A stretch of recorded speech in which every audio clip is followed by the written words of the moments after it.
Hey, it's Ken Foree.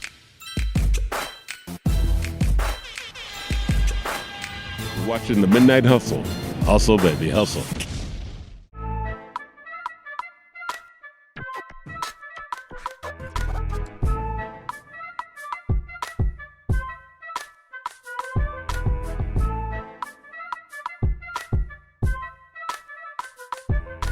Everybody talks about you in it, and let me just say, you're phenomenal. Thank you. Bill Hader, great, but I mean, I think you'd be up there with Best Supporting Actor. I'm digging it. Let's not jinx it. Don't tell Bill Hader that. So wait, Eddie, you got married? Yo, why is it so fucking funny, dickwad? What, to like a woman? Fuck you, bro. Fuck you! One of my favorite movies that you're in, Mr. Right. I know, people have been saying that a lot today. You gonna kill him? What? You know, do your thing with the thing that you do. No, what? The hitman thing that you do, where they try to hire you and then you kill them out of some fucking misguided moral fucking purpose that you have, that crazy bullshit. I promised my girlfriend I don't do that anymore. What? Yeah, people, I got a lot of Mr. Right fans coming up to me. Oh, yeah? Yeah. So I mean, what's it like being on set with different directors and the energy that you're getting from different kind of cast members that you work with? I know you worked with Sam Rockwell. It's a lot like going to summer camp. Oh, okay. You remember like going to summer camp? I didn't go to summer camp. I was afraid to get molested. I didn't do it. Fair. He's not fucking with us. Let's go to Not Scary at All. Okay. No way am I falling for this shit again. Oh yeah, that thing's a fucking monster. What was it like trying to mimic what the kid had done in the original film? It wasn't that. Listen, it was actually pretty fun, pretty easy. Not pretty easy. It was just he speaks really quickly, so I had to match his speed, and I was like, okay, this is gonna be hard. This place is a death trap, you understand that? Well, it's a work in progress, okay, Eddie? Just so you know, I get heard you're reliable, and also, what is this? This switch from Iron Maiden? Yeah, I made a lot of homemade crystal meth and smoked it. Just kidding. Gee, are you interested in some crystal meth? We can go to camp together and watch Chucky if you want. Take my homemade crystal meth. Can I have a red balloon whilst doing that? Those are extra. What you know what they do? They tie heroin to red balloons in New York. I don't know if you know about that. They start getting the tap on. The dude's leaning. This is gonna get flagged so fast.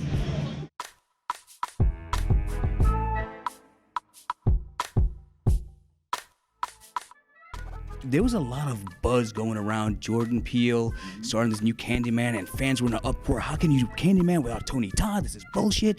And then we heard that Tony Todd, you're actually in the film, but I know you can't spill. I know you can't talk about it a lot. Why would you ask me something I cannot reveal? We just want to know, what was the experience like working with Jordan Peele, who's rising up as an African-American filmmaker and producer, and what he's done with things like The Twilight Zone, things with Get Out, and now you got a taste of what that new revolution is becoming in Hollywood. What was it like working with Jordan? You know, Jordan is a force to be reckoned with. His success record has been phenomenal. So whenever somebody like that is offered the opportunity to revisit something like Candyman, it's a miracle. He's a big fan. Before I even got involved, both he and his production partner and the director wrote me these lovely letters, handwritten, explaining why the legacy and the character was so important to them, and why it's not only just about me, but important to disenfranchised classes the world over, because Candyman represents the repressed. I feel really connected to this neighborhood. Cabrini Green, it was the projects. I know that a large part of the popularity is so many people saw it when they were too young. Okay, so it used to bother me. People would come up and say, "Oh, I saw you scared me when I was a child," because it was a thinking man's film, and I think as they grow up, they go back and they see the complexities that within it. And director Bernard Rose told me that anybody that saw the film when they were young will remember it forever. So, I'm blessed. Came from, poor background, and I've gotten over 220 films in my credits, 10 video games, a lot of voiceovers, and, God is good. You just keep the spirit alive, and you live right, and you don't harm other people, and, you use the gift you've been given accordingly. Be my victim. Be my victim. Sometimes don't let it go to your head. There's so many people that they get a taste of fame and they get it twisted and leave it. I stay true to my roots. I return to my hometown of Hartford, Connecticut constantly, I do gang intervention stuff. I do, what this position has allowed me a chance to be able to counsel other people, or just to help them, or to inspire them. I tell them a little bit about my background, and they see, well, if I can do it, you can do it too. If you find your dream, you seize it, you train for it, you be prepared for it when the opportunity strikes.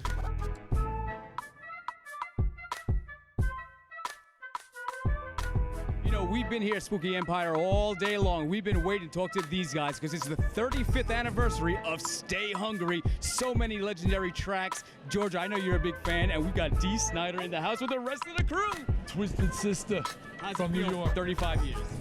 It feels surprisingly recent. I don't know. It doesn't. People always say time does fly. You don't really hit the mic. You don't really realize it.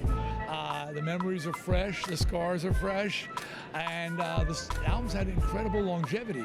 Particularly, We're Not Gonna Take It, I Wanna Rock. It's amazing the life those songs have had. Message that you send out there about conflict between parents and children, the education system. How do you feel that your songs today, 35 years later, still resonate with what's going on in the world?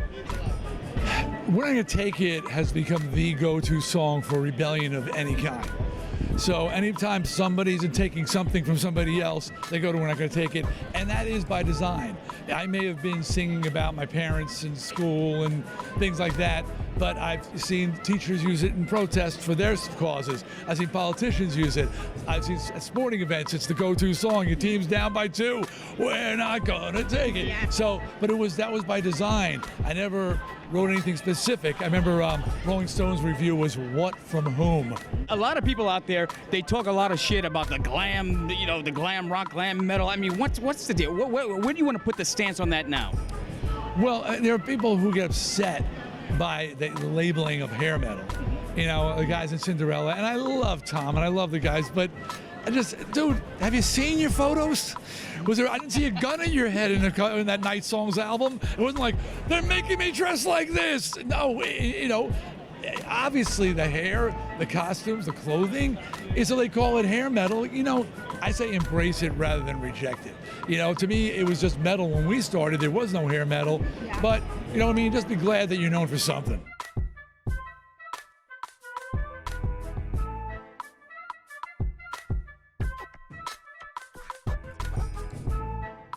I'm a big fan of your work, but I have a constructive criticism, not towards you. And there are certain films. Well, no, I mean, I like your work. Hey, listen. As long as you're paying me a grand, you can say what you want to me.